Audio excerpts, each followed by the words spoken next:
Good morning, everyone. We are going to continue with reading Carl Rogers on Becoming a Person, a Therapist's View of Psychotherapy.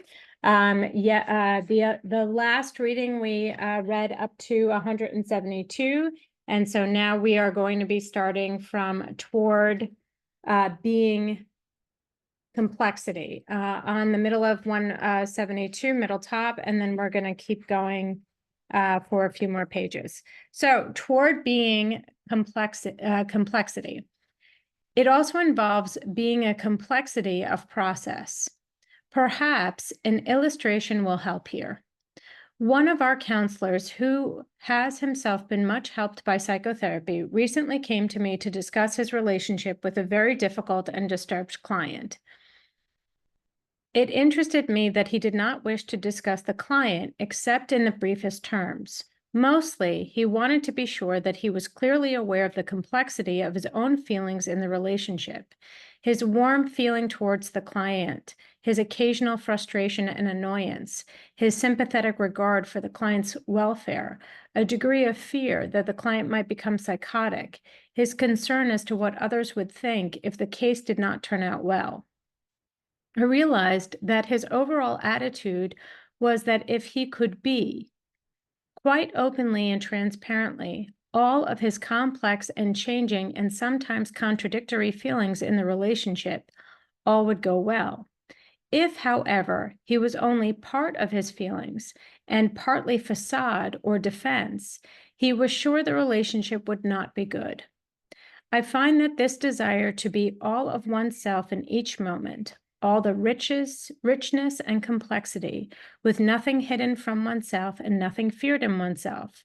This is a common desire in those who have seemed to show much movement in therapy. I do not need to say that this is a difficult and, in its absolute sense, an impossible goal. Yet, one of the most evident trends in clients is to move toward becoming all of the complexity of one's changing self in each significant moment. Top of 173, toward openness to experience. To be that self which one truly is. To be that self which one truly is, end quote, involves still other components. One which has perhaps been implied already is that the individual moves toward living in an open, friendly, close relationship to his own experience. This does not occur easily. Often, as the client senses some new facet of himself, he initially rejects it. Only as he experiences such a hitherto denied aspect of himself in an acceptant climate can he tentatively accept it as part of himself. As one client says with some shock after experiencing the dependent small boy aspect of himself, "That's an emotion I've never felt clearly, one that I've never been." He cannot tolerate the experience of his childish feelings, but gradually he comes to accept and embrace them as part of himself, to live close to them and in them when they occur. Another young man with a very serious stuttering problem lets himself be open to some of his buried feelings towards the end of his therapy. He says, quote, "Boy, it was a terrible fight. I never realized it. I guess it was too painful to reach that height. I mean, I'm just beginning to feel it now. Oh, the terrible pain. It was terrible to talk. I mean, I wanted to talk and then I didn't want to. I think I know, it's just plain strain, terrible strain, stress. That's the word, just so much stress I've been feeling. I'm just beginning to feel it now after all these years. It's terrible. I can hardly get my breath now too. I'm just all choked up inside, all tight inside. I just feel like I'm crushed." And he begins to cry. "I never realized that. I never knew that." Here, he is opening himself to internal feelings which are clearly not new to him, but which, up to this time, he has never been able to fully experience. Now he can permit himself to experience them. He will find them less terrible and he will be able to live closer to his own experiencing. Gradually, clients learn that experiencing is a friendly resource, not a frightening enemy. Thus, I think of one client who, toward the close of therapy, when puzzled about an issue, would put his head in his hands and say, "Now, what is it I'm feeling? I want to get next to it. I want to learn what it is," end quote. Then he would wait quietly and patiently until he could discern the exact flavor of the feelings occurring in him.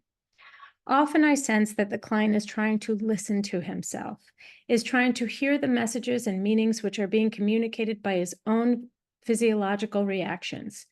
No longer is he so fearful of what he may find. He comes to realize that his own inner reactions and experiences, the messages of his senses and his viscera are friendly. He comes to want to be close to his inner sources of information rather than closing them off. Maslow, in his study of what he calls self-actualizing people, has noted the same characteristic.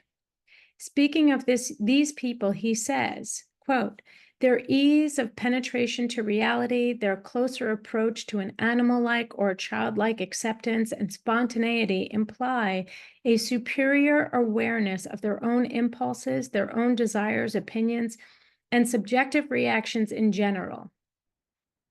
End quote. This greater openness to what goes on within is associated with a similar openness to experiences of external reality.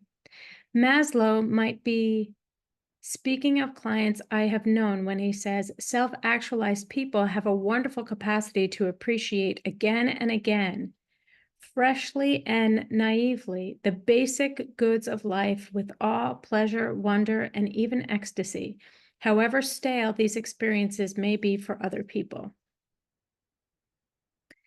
And then I'm going to just read one more section and then end for now. Toward acceptance of others. Closely related to this openness to inner and outer experience in general is an openness to and an acceptance of other individuals. As a client moves towards being able to accept his own experience, he also moves toward the acceptance of experience of others. He values and appreciates both his own experience and that of others for what it is. To quote Maslow again regarding his self-actualizing individuals, quote, "One does not complain about water because it is wet, nor about rocks because they are hard. As the child looks out upon the world with wide, uncritical, and innocent eyes, simply noting and observing what is the case without either arguing the matter or demanding that it be otherwise, so does the self-actualizing person look upon human nature both in himself and in others." End quote.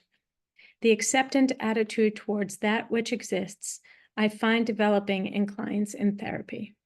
An end of reading today, and next time we will start on 175 with Toward Trust of Self.